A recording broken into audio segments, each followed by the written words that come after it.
primeramente muchísimas gracias y también muchísimas gracias por la invitación y por estar aquí el día de hoy.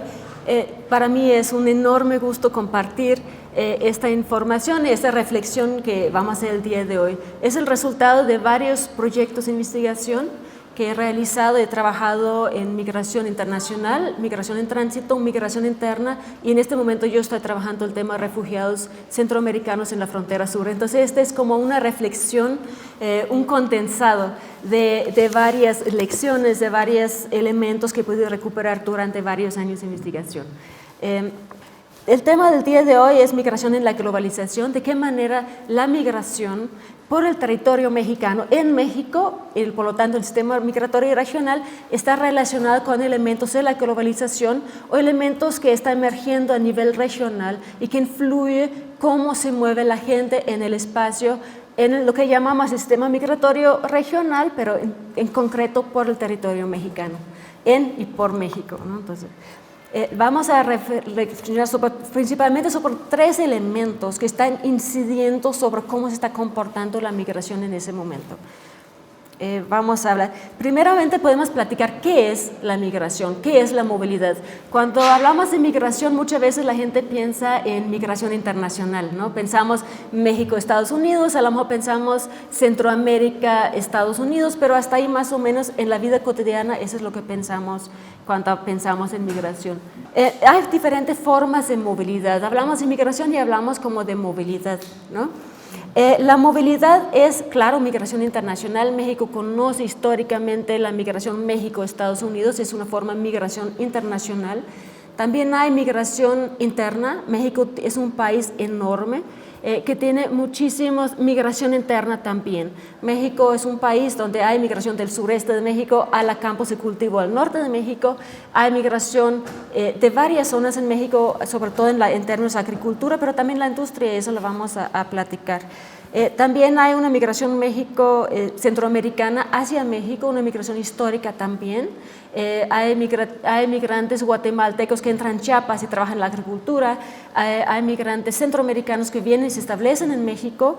Hay refugiados, que es el tema que yo estoy trabajando en este momento. Y hay migración en tránsito por el territorio mexicano.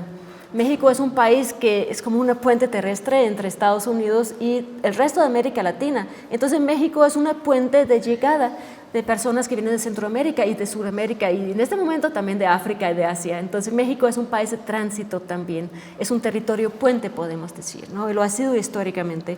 También tenemos lo que se llama la migración pendular, es cuando nosotros trabajamos en un lugar y vivimos en otro lugar, muy común. Puede ser que hay gente que vive en un lugar del país y se mueve cada semana a trabajar en otra parte, o la gente que vivamos cada día del Estado de México, trabaja en la Ciudad de México, así sucesivamente. Eso también es una forma de movilidad. Y finalmente, como ya les dije, está el tema de los flujos de refugiados. Hay muchas formas de movilidad en México, como dijimos, pero el día de hoy no tenemos tiempo para atender cada uno de ellos. Yo me he dedicado varios años a estudiar varias de esas formas. Vamos a ver nada más tres formas básicas de movilidad que son como lo más, y sobre todo dos fundamentales, que son los que son más urgentes en este momento, que es lo que las transformaciones que estamos viendo con mayor fuerza en México en este momento, que es la migración México-Estados Unidos y la migración en tránsito por el territorio mexicano. Esa inmigración es muy antigua porque habían esos antiguos lazos familiares. Entonces mucha gente en México, sobre todo, tenían esos lazos familiares con el norte de México. Esa frontera que quedó después de 1848 era una frontera que no había ningún control, pasaba la gente, quedó en el río Bravo, y pasaba la gente tenía familia en el norte, gente que ya era norteamericana porque la frontera les brincó a ellos, y entonces había un flujo de población muy importante hacia esos territorios, ¿no? Posteriormente, entonces eso es el carácter de todos los estados del sur de Estados Unidos donde está la mayor parte de la migración mexicana. Mexicanos migran a esos territorios históricamente mexicanos, y es por ese trasfondo histórico. Posteriormente, claro, la propia Revolución Mexicana hace un desplazamiento de población y da vuelta a la frontera. Hay una población que se asienta o que va periódicamente al norte de la frontera. En la Primera Guerra Mundial, una buena parte, el ejército de Estados Unidos, pensando que quizás se iban a formar parte de la Primera Guerra Mundial, se fortalece y hace falta trabajadores en el campo en Estados Unidos. Es muy poco conocido un primer programa bracero durante la Primera Guerra Mundial, pero hay un reclutamiento de trabajadores mexicanos para ir a trabajar en el campo en Estados Unidos durante la Primera Guerra Mundial. Termina y viene la crisis de 1929 en Estados Unidos. Con esa crisis deportaron más de 1 millón de mexicanos de Estados Unidos y hubo mucha xenofobia y racismo, cual que ha parecido con la realidad actual, pura mera coincidencia. Bueno, no es coincidencia, de hecho, ya hablaremos de eso.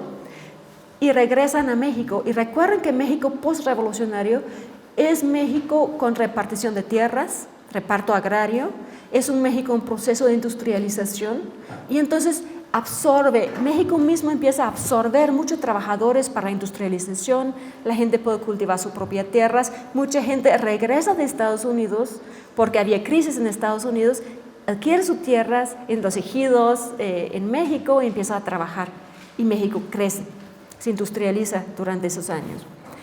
Luego, bueno, incipientemente empieza a industrializarse México.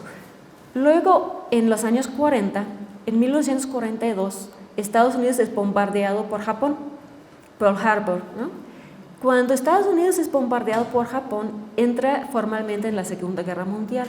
Eso implica que muchísima gente que trabajaba en el campo, en Estados Unidos, va al ejército. El ejército se fortalece porque Estados Unidos ya está empezando a incursionar en las actividades bélicas de la Segunda Guerra Mundial. Para eso necesitan militares, necesitan soldados y necesitan industria armamentista. En ese momento necesita producir armamentos, barcos de guerra, balas, uniformes, comida, y entonces saca a toda la gente que estaba trabajando en el campo y va para la industria y va para el ejército. En ese momento el campo de Estados Unidos se queda sin gente, y en un país en guerra como Estados Unidos, que no puede producir su propia comida, ¿qué hace? Importa trabajadores.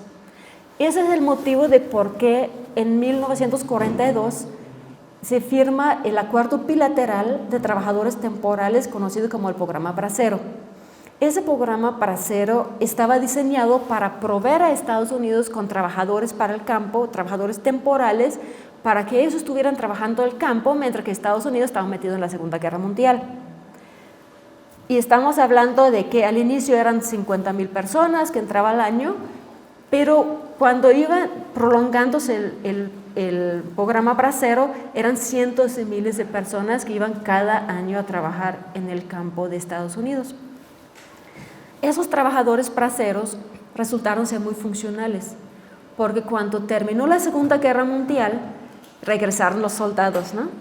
Pero esos soldados no regresaron al campo. La gente que había estado en la industria en Estados Unidos tampoco regresaron al campo. No regresaron al campo porque ya había crecido la industria. Esa gente que estaba trabajando y ganando bien en la industria no iba a regresar al campo a ganar como la mitad de la tercera parte, se quedaron en la industria. Crecieron las ciudades en Estados Unidos, creció la industria. Estados Unidos se convirtió en el principal productor manufacturero a nivel mundial, y entonces para eso necesitaba mano de obra, necesitaba gente que trabajaba en la industria. Como la gente trabajaba en la industria, no había quien trabajaba al campo. Y por ese motivo no cancelaron el acuerdo Bracero. El acuerdo Bracero siguió hasta 1964. Ya en los años 50 entraban anualmente entre 400,000 y 500,000 trabajadores mexicanos para trabajar en la agricultura norteamericana.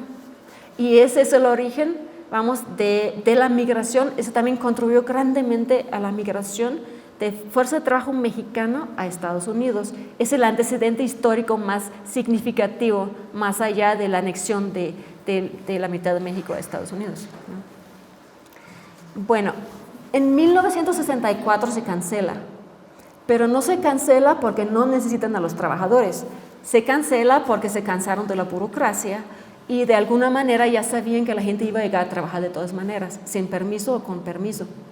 Y entonces se canceló el acuerdo, pero la gente seguía llegando. ¿Por qué? Porque no tenían quien trabajaba ese sector. Imagínense un sector completo de la economía sin trabajadores, pues no funciona. Iba a destruirse la agricultura norteamericana si no hubiera trabajadores. Entonces, en la actualidad también. Entonces, esos sectores llegó a depender completamente de trabajadores mexicanos y latinoamericanos. Y eso es algo que siguió. Entonces, a partir de 1964, esa misma migración que existió en el programa Bracero siguió, pero de manera indocumentada. Pero los empresarios, los agricultores de Estados Unidos ya se habían dado cuenta que era mucho más fácil tomar el teléfono y llamar a los pueblos mexicanos. Necesito 50 trabajadores, tráeme a los vecinos, tráeme 100, tráeme 150, que estar haciendo toda la burocracia. Entonces la gente seguía llegando porque había una demanda, había una necesidad de trabajadores, ¿no? Y esa migración indocumentada masiva, podemos decir, siguió hasta en los años 90, más o menos, empezó a haber controles migratorios más fuertes. Empezaron a militarizar la frontera, empezaron a establecer mucho más controles, por fines más bien de sus propios electores, porque seguía la misma necesidad de trabajadores. La economía sigue requiriendo de los mismos trabajadores. Y no solo eso, el crecimiento económico de Estados Unidos empezaba a demandar trabajadores, no solo en la agricultura, sino también en la industria, también en los servicios y sobre todo el sector de construcción. Entonces empiezan a crecer, ya estamos hablando de los años 90, estamos hablando del Tratado de Libre Comercio, estamos en tiempo de la globalización. En tiempos de la globalización, con un crecimiento económico importante de Estados Unidos, hay una mayor demanda de trabajadores. Cuando crece la economía, y es una simple matemática, cuando crece la economía, crece una industria que necesitan trabajadores. Si no hay suficientes trabajadores en el lugar, lo tienen que traer. Si no, la industria no puede crecer. Es así de sencillo.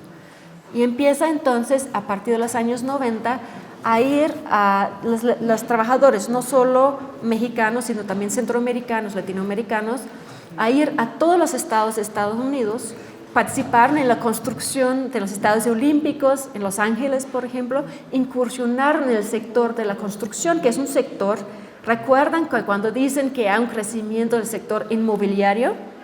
Bueno, ¿por qué? Porque tienen los trabajadores baratos que pueden contratar y despedir a libre albedrío cuando quieren, que acepta cualquier trabajo, en cualquier condiciones, con cualquier pago. Y entonces eso contribuye a que crece el sector de la construcción, el sector inmobiliario. Entonces a partir de los años 90, más o menos, los trabajadores mexicanos empiezan a incursionar en todos esos mercados de trabajo, digamos, en esos puestos de trabajo que que la población norteamericana no quiere trabajar. No quiere trabajar porque son trabajos peligrosos, son trabajos mal pagados, son trabajos duros, bajo el sol o largas horas de trabajo, ¿no? Típicamente en el sector de construcción, en el sector de servicios de baja paga, como intendencia, ayudar en la casa, los cuidados de ancianos, los cuidados de niños, por ejemplo, son sectores mal pagados, sectores de servicio de baja calificación y que son trabajos que no conduce como a ningún lado, digamos. No es un trabajo cuando uno ingresa y si me aplico mucho, ahorita ascenderé en la escala. No, son trabajos que realmente las personas que trabajan ahí se quedan a lo largo de su vida. Por lo tanto, son trabajos poco atractivos. Entonces, los trabajadores mexicanos y latinoamericanos incursionaban en todos esos sectores que estaban creciendo y que necesitaban fuerza de trabajo. Sin la fuerza de trabajo mexicana, esos sectores no existirían o tendrían que pagar salarios tan altos que no serían competitivos, ¿no? Por ejemplo, un agricultor que tendría que pagar $20 la hora, ¿cómo va a competir en el mercado internacional? Si paga $5 la hora, puede vender sus mercancías en Europa, en África, en Asia a un bajo precio. Y ahí vamos a ver justamente cómo la dinámica económica, la dinámica de la economía global está directamente vinculado con el flujo de fuerza de trabajo. Entonces no es cierto que la gente nada más va corriendo, quitándole los trabajos a otras personas porque toman trabajos que otras personas no hacen, pero van porque hay una demanda y cuando esa demanda desaparece, la gente no va. Entonces México no está mandando más gente de lo que regresa. De hecho, hay menos mexicanos indocumentados en Estados Unidos hoy que hace 10 años, ¿no? Entonces, a diferencia de lo que normalmente se cree, hoy en día hay momentos que regresan más de los que se van, pero hasta se maneja alrededor de lo que se llama un saldo migratorio cero. Entonces prácticamente anda en cero. Hay muy pocos mexicanos, bueno, siguen yendo, pero hay tantos que regresan como los que van, ¿no? Es un dato muy importante por varios motivos. Uno, porque si quiere hacer creer que hay una avalancha de mexicanos intentando entrar a Estados Unidos, no es cierto, no está sustentado en los datos, simplemente es falso, pero también nos demuestra qué sensible es esa migración a la demanda de trabajadores. Entonces no es que nada más van a invadir, van por algo, van porque hay un trabajo que se le están ofreciendo. Y también es importante entender que hay sectores de la economía norteamericana que dependen de esos trabajadores, ¿no? Independientemente de lo que se maneja hacia afuera, ¿no? Entonces, eso es un elemento donde claramente hay una relación entre lo que es la migración y lo que es el proceso de globalización. Y así va la coyuntura económica, así va la migración pegado a ello, ¿no? Bueno, entonces también tenemos, claro, una militarización de la frontera que ha hecho más costoso ir a Estados Unidos sin querer, ahora sí, ahondar demasiado en ese tema. El desempleo es un factor muy importante. También hay que decir que en México está pasando por lo que llamamos una transición demográfica. Significa que los mexicanos hoy tienen mucho menos hijos. Los mexicanos hace, no sé, 50 años, 60 años tenían muchos hijos, sobre todo en espacios rurales, muchos. Y hoy en día el mexicano tiene 2 tantos hijos, máximo 3. Hay gente que tiene más, gente que tiene menos, pero no va mucho más allá de un par de hijos realmente. Entonces México está transitando también, no tiene tanta población sobrante, no está creciendo tanto la población. Bueno, en términos absolutos sí, pero la economía también está logrando absorber. Eso es un elemento, y que podemos ver nada más un dato de la encuesta de migración de la frontera norte. En el 2007, 856,000 manifestaron querer entrar a Estados Unidos y en el 2015, 96,000. Casi 90% de reducción. Nada más es una idea de las cifras que estamos hablando. Y es interesante porque cuando uno escucha la prensa de Estados Unidos, es otra la idea que uno tiene y la realidad es completamente otra, ¿no? Yo creo que es muy importante el famoso muro, quizás los quieren mantener afuera, no sé, ahí está. Bueno, eso nos ha llevado, sin embargo, a pesar de que la realidad es esta, sí hay una tendencia a hacer nuevas políticas migratorias en Estados Unidos. A ninguno de nosotros nos ha escapado la nueva coyuntura y la nueva forma de tratar a los migrantes en Estados Unidos.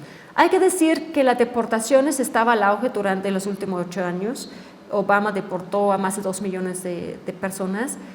Sin embargo, sí hay políticas migratorias más restrictivas. Es mucho más difícil solicitar asilo. Los programas, están recortando los programas de trabajadores temporales a Estados Unidos. También es muy importante entender que están deportando de manera indiscriminada. ¿Eso qué significa? Durante la administración anterior había grupos de prioridad. Deportaban la gente, buscaban la gente que había cometido algún delito o que había estado en la cárcel, esa es la gente que principalmente deportaban. Pero un padre de familia no lo buscaban. No había no estaba dentro del grupo de prioridad y muy conocido, pues los DACA, los jóvenes que ingresaron a Estados Unidos siendo niños y que entonces están pues prácticamente viviendo toda su vida en Estados Unidos, pero que estaban completamente exentos de deportación. El famoso DACA, que ahora está en peligro en este momento, el programa DACA fue cancelado completamente. Y solo depende está detenido la deportación de los niños o de los jóvenes, los Dreamers, solamente por la orden de un juez. Está bloqueado, digamos, la deportación, pero Donald Trump ya obviamente el año pasado, en septiembre, anuló el programa, ¿no? Que es obviamente un viraje muy importante. ¿Por qué? Porque en la vida cotidiana de la gente sí tiene impacto. Vamos, Obama deportó muchísima gente, pero tenía grupos de prioridades de tal manera que un padre de familia que tenía hijos norteamericanos, que era proveedor de esa familia, no iba a ser deportado, había cierta tolerancia, tampoco estaba regular, pero no estaba en un grupo prioritario de deportación. Sin embargo, ahora no existe esa discriminación y por eso las personas que viven allá lo están viviendo de una manera mucho más fuerte, porque ahora todo el mundo, hasta los papás de familia, hasta los niños, etcétera, pueden ser deportados. Ya ha habido casos pues, bastante trágicos, ¿no? También, bueno, Eso yo creo que, y también los que ahorita agarran la frontera lo detienen obligatoriamente. Antes lo registraban, muchos, no todos, muchos lo soltaron para enfrentar su curso legal en libertad, y eso no está pasando ahorita. Eso en cuanto a migrantes. Pero pasa otro tema, y a ese tema pues vamos ahorita, ¿no? Es el tema de los flujos centroamericanos, ¿no? Y de una vez también ha cambiado los políticos de asilo en Estados Unidos. Nunca fue una política amplia, ellos usan lo que se llama Convención de Refugiados en 1951 para determinar estatus de refugiados. Nunca fueron muy generosos en ese sentido. Fue muy difícil siempre solicitar asilo en Estados Unidos, pero ahora hay una serie de trabas legales para solicitarlo, se ha hecho más difícil. Hay un proceso de detención obligatorio de los solicitantes de asilo, y eso es importante porque no es como en México un proceso más o menos rápido. Es un proceso que en este momento están atendiendo casos del 2013, del 2014. La gente está detenida durante ese proceso. Entonces estamos hablando que la gente se detiene durante años, durante un proceso de solicitud de asilo. No es descomunal, está encerrado, detenido por 2 o 3 años, mientras que se atiende la solicitud de asilo. Entonces, por eso la detención obligatoria es un tema importante para disuadir a la gente de solicitar asilo en Estados Unidos. También porque la tasa de aprobación es muy baja. En el caso de hondureños no pasa del 15%, ¿no? Y son deportados después. En ese momento también, bueno, hay una separación de facto entre padres e hijos, pero es algo muy reciente, ¿no? Bueno, ¿por qué es importante eso? Es importante para el siguiente tema. Creo que me voy a brincar el tema de inmigración interna. Si a alguien le interesa, después le podemos hablar.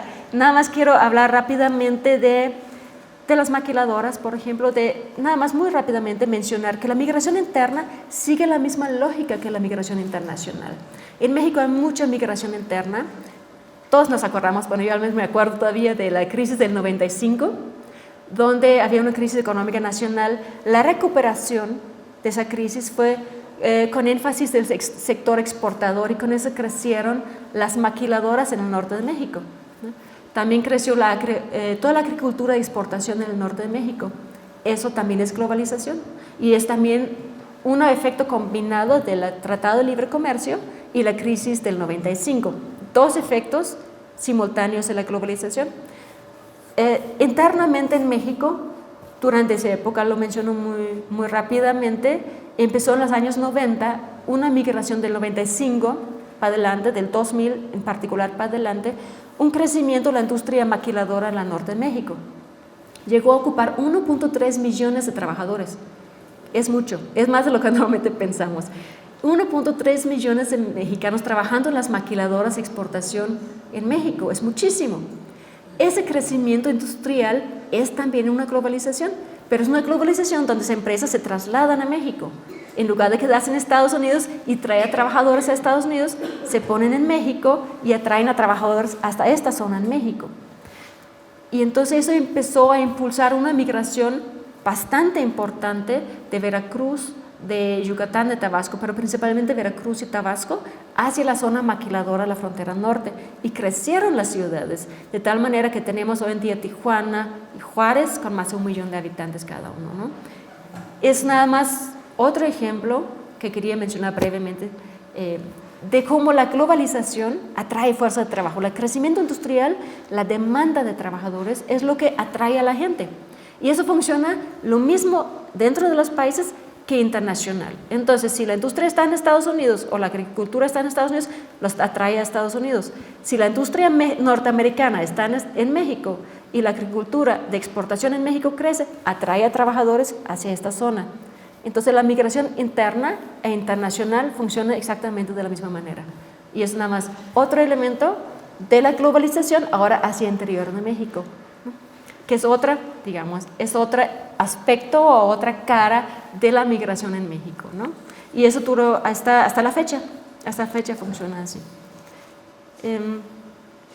Pero sin detenerme, vamos a un tema que a muchos también le está llamando la atención en ese momento, que es la migración centroamericana, ¿no?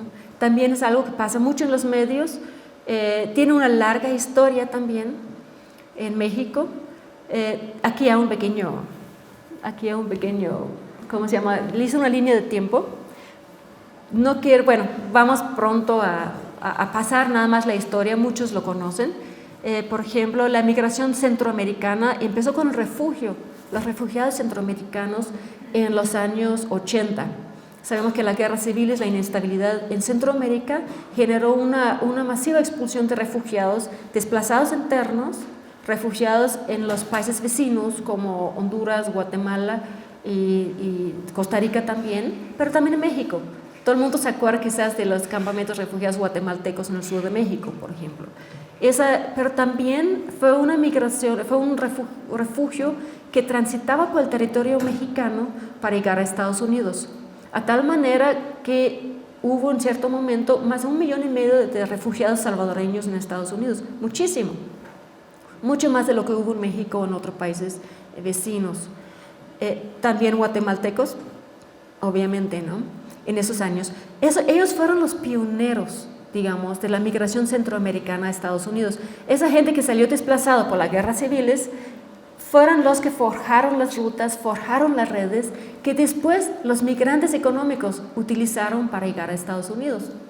Pero es el antecedente histórico más importante y eso demuestra, igual que en el caso mexicano, que la historia es muy importante para entender cómo son los fenómenos en la actualidad.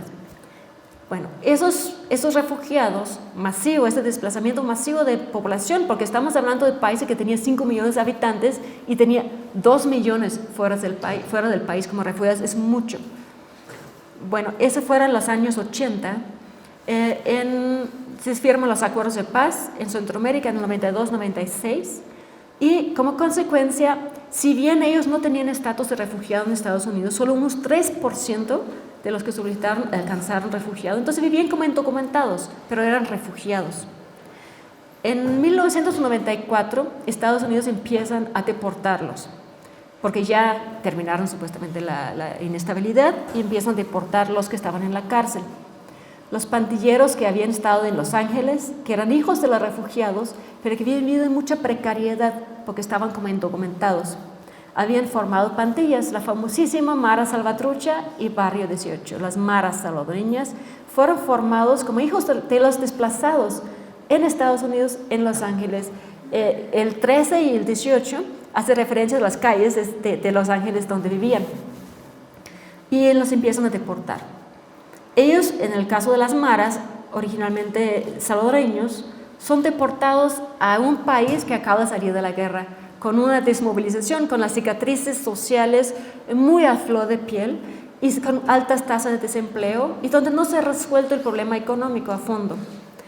Entonces llegaron al desempleo y empezaron a extender sus actividades pandilleros, trasladaron sus actividades pandilleros de Los Ángeles a Centroamérica y ya estamos frente otra vez a un problema transnacional. Cuando pensamos de pandillas centroamericanos, tenemos que pensar cómo fue el proceso, primero desplazamiento y luego de retorno. Es un problema internacional, no es un problema regional, digamos, fue gestionado en ese tránsito, en esa transregionalidad, ¿no? Y son elementos, digamos, también de la internacionalización, de la globalización de los fenómenos. Entonces, ellos empezaron a extender sus actividades pandilleros, primero en El Salvador, en zonas urbanas, y después las zonas rurales, y se empezaron a extender a los países vecinos, notoriamente Honduras, Tegucigalpa, todas las zonas urbanas, y ahora también las zonas rurales de Honduras, y de menor medida, pero también a Guatemala, pero un poco menor medida. Y esas maras tienen características muy particulares. Inicialmente no atacaba a su propia población, eran como los chicos de la esquina, sin dinero, que pedían limosna y después se volvieron muy represivos en contra de su propia población. A diferencia de otro tipo de grupos criminales, ellos tienen un gran control territorial, pero ataca a la población dentro de su propio territorio, ¿no? No es como se dice, no, pues van a robar a otra parte, no. Ellos donde controlan el territorio hacen extorsión a la propia población. Esa extorsión puede ser nada más una persona que tiene una venta en la calle, pues yo necesito que me pagas renta, pero es tanto, $100, $200, lo que sea. Si tienen una casa, pueden hacer extorsión de amenazar ese daño a un familiar si no le pagan. Entonces es un pago que viene drenando, digamos, a la población local, pero es una población de bajos recursos. No estamos hablando de que en las zonas pudientes, porque ellos pueden defenderse, tienen manera, sino que son población en las zonas de bajos ingresos, ¿no? De bajos recursos, que no pueden moverse fácilmente de ahí, no tienen el recurso para irse y que tampoco tienen el recurso para pagarlos porque son rentas muy altas. A veces piden renta que porque la persona tiene una casa. Bueno, tiene una casa, me tienes que dar tanto, si no, dame la casa. Tienes un negocio, dame tanto. Es la extorsión clásica, pero va hacia una población de pocos recursos. Y no solo eso, sino que, y claro, la amenaza es que si no lo haces, los matan, ¿no? No es que voy a golpear, es que los matan, y efectivamente sí lo hacen.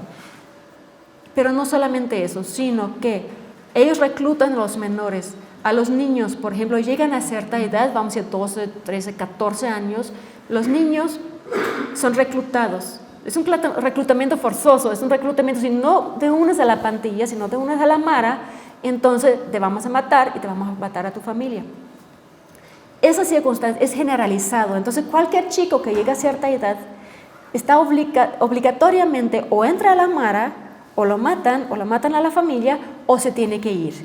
Entonces ya tenemos en el 2012, 2013, 2014 la crisis de los niños no acompañados que llegan a la frontera Estados Unidos y el Ejecutivo de Estados Unidos no sabe ni qué hacer con ellos. Entraron muchísimo, decenas de miles en el año 2013 y 2014. La crisis de los niños migrantes no acompañados están causados por esa actividad pandillero, ¿no? Que están huyendo, a veces huyen solos, a veces los papás los llevan para dejarlos en Estados Unidos y regresarse, pero los llevan para escaparse de las amenazas para que se tienen que incorporar a las pandillas, ¿no? Y eso es un elemento muy importante para comprender el carácter de la migración centroamericana hoy, porque después de los acuerdos de paz y había un intervalo en que venían los huracanes, en que venían los terremotos y la gente salía por razones económicas. Vamos a decir que de 1995, 96 para adelante era una migración, primero el refugiado, luego migración económica, por razones económicas, iban a trabajar en esos sectores económicos que estaban creciendo en Estados Unidos, iban por la pobreza y a partir del 2008 aproximadamente empiezan a salir, pero ahora sí huyendo de la violencia.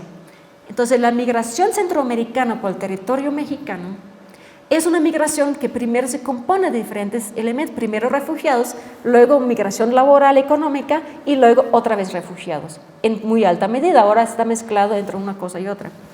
Hay de las dos cosas, pero lo que estamos viendo en este momento es la emergencia del flujo de refugiados que están entrando al territorio mexicano. Entonces vamos a hablar de ese fenómeno junto con las políticas migratorias de Estados Unidos. ¿Qué es lo que está pasando? Están intentando disuadir a la gente de solicitar refugio en Estados Unidos.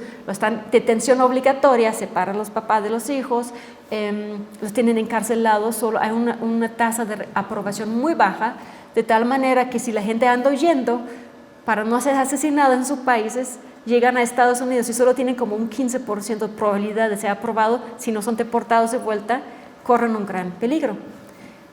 Eso ha hecho que está incrementando el número de solicitantes de refugio en México. Vamos a ver otra vez cómo fenómenos transnacionales y globales, políticas migratorias de Estados Unidos afecta el flujo que transita por México. La economía afecta.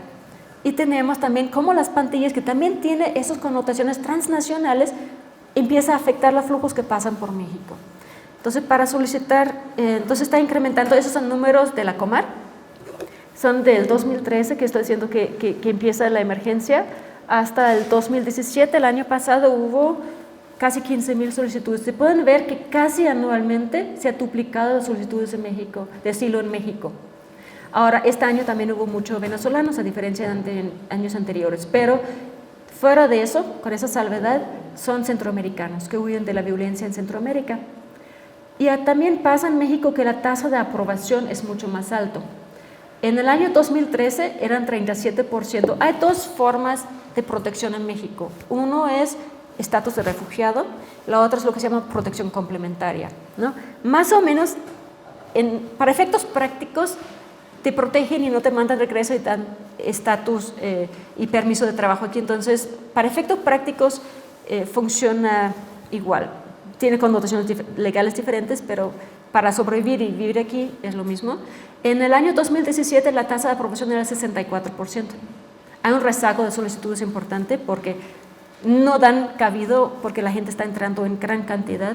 Pero bueno, la razón, entonces es mucho más probable encontrar protección aquí que encontrar protección pasando a Estados Unidos. Y evidentemente, del 2010 para acá, se ha vuelto mucho más peligroso pasar por el territorio mexicano. Recordamos San Fernando, los asesinatos masivos de inmigrantes o de personas que ven entre refugiados y migrantes económicos, pero son muy peligrosos pasar al norte de México. Y ahorita vamos a ver un mapa. Es el mapa de México. Es un mapa del 2008 de los flujos, eran las rutas del 2008, porque no hay rutas ahorita. Después han pasado ciertas, no existe el mapa, ese mapa es de Amnistía Internacional y también basado en mis propias entrevistas, pero basado en eso. La ruta, si pueden ver la ruta del Golfo, es la más usada, es esta. Entran ya sea aquí o aquí, entonces transitan por todo, o en Tenosique, que es aquí, y entran entonces por la parte de la ruta del Golfo. También es la más peligrosa, ¿no? En esta parte, ¿no? Es la que usan más los centroamericanos, pero también es la más peligrosa. ¿Qué es lo que pasa? Para que ya llegar a Estados Unidos tienen que pasar desapercibidos, ¿no? En ese momento casi no se pueden subir al ferrocarril, entonces caminan, pero caminan muchas veces por el trayecto del ferrocarril o usan otro tipo de medios de transporte. Pero si son parados, van en lugares seguros, pues a retenes, son detenidos y asegurados y son mandados de vuelta. O pueden solicitar asilo, porque tienen derecho a solicitar asilo en las estaciones migratorias y lo hacen. Pero bueno, si quieren evadir, tienen que ir donde no hay control, ¿cierto? ¿Qué pasa donde no hay control? Bueno, ahí está la delincuencia y por eso es tan peligroso. Y por eso es uno de los grandes motivos de por qué la población está quedando en México, y no solo en México, sino que casi entrando, solicitan asilo entrando en México prácticamente aquí. Muchas veces no conocen la opción antes de llegar, pero llegan huyendo, llegan desplazados, a veces solo con casi la ropa puesta, ¿no? Porque son sacados de su casa con mucha premura, no llevan casi nada consigo, llegan con muy poco conocimiento, con muy poca preparación, pero aquí ya se dan cuenta, aquí están las oficinas de la Comar, por ejemplo, y empiezan entonces a solicitar asilo desde aquí. Entonces hay una acumulación de solicitudes de asilo en el sur de México. Una vez que obtienen el estatus o alguna forma de protección, entonces ya se trasladan hacia dentro de México, que es un tema que, bueno, en personal estoy estudiando ahorita, ¿no? Y eso es también, vamos a ver entonces cuáles son los factores que están incidiendo en eso. Tenemos las pandillas, que son transnacionales. Son pandillas que operan de manera transnacional en Centroamérica, pero también operan en Estados Unidos. Y son pandillas que tienen un origen en lo transnacional, en ese desplazamiento, en los refugios, y vamos a ver esos contextos globales e internacionales que determina cómo y quién se mueve y cómo se mueve, ¿no? Y bueno, aquí tenemos, como ya les dije, la inviabilidad de huir internamente, los peligros y la posibilidad de obtener asilo en México. Y voy terminando nada más con conclusiones.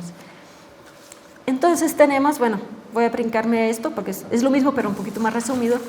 Entonces, ¿cuáles son los factores globales? Son nuevas formas de movilidad, ¿no? Mexicanos que iban cuando hay auge económico y ya no se van, cuando se cae el ciclo económico, va para arriba, va para abajo, ya no van. Esos son factores globales, porque la economía es global con manifestaciones locales. También las maquiladoras es una manifestación local de la economía global, transnacional. Y cómo eso atrae gente y expulsa gente, y los flujos migratorios dependen completamente de eso. Y eso es algo muy interesante. Podemos ver el mapa, ver cómo la gente se mueve en el mapa conforme va el desarrollo industrial, ¿no? Y los diferentes sectores económicos. Pero también un aspecto internacional o de la globalización son las políticas migratorias, porque no solo es Estados Unidos, en Europa está pasando lo mismo. Están haciendo cada día más difícil ingresar como migrante en Europa o en Australia, ¿no? Por ejemplo, todos los países occidentales están buscando limitar la entrada de migrantes.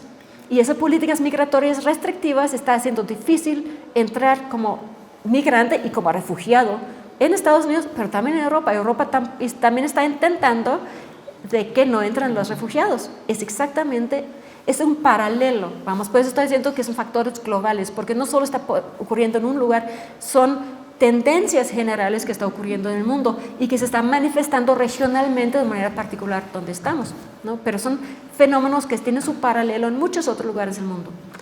Y tenemos la internacionalización de la delincuencia, de las pandilleras, de las pandillas centroamericanas en este caso, pero de la delincuencia también, y cómo eso genera desplazamiento de población internamente, pero también internacional.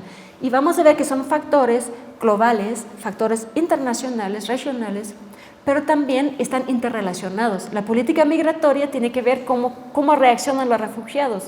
El ciclo económico tiene que ver con políticas migratorias también. Entonces, son factores que operan y que determinan en última instancia, al menos ejercen una influencia muy grande sobre cómo se comporta la migración que estamos viendo en la actualidad, pero también están interrelacionados uno con el otro, ¿no? Y esos son como los tres, digamos, cortes analíticos que quería yo resaltar el día de hoy.